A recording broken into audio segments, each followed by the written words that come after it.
voto. Bom, então, só para... Hoje é uma data simbólica, né? O Dia Mundial da Alimentação. Então, nós fazendo esse debate aqui, vem ao encontro do que a gente fala. E desde este ano, o Brasil saiu oficialmente do mapa da fome da ONU, o que não significa que não tenham pessoas ainda passando fome no Brasil, pelo contrário, né? Temos.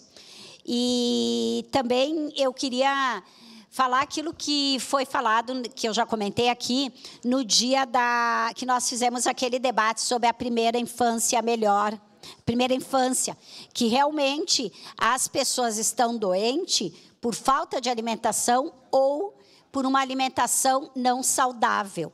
Esses ultraprocessados, a obesidade, enfim, então todo esse debate que traz junto com as cozinhas solidárias, a questão da segurança alimentar, que não é só dar alimento, mas é dar alimento saudável, ele é fundamental para a gente aprofundar, porque disso depende a vida humana, que se as pessoas não estiverem saudáveis, não tem vida. Então, é fundamental mesmo esse debate. E, realmente, né, a vereadora Marisol, no dia 30 de setembro, fazendo uma correção, não, porque podia ser no grupo de WhatsApp, mas tudo bem, eu entendo como é, a gente precisa de 8 e tudo bem.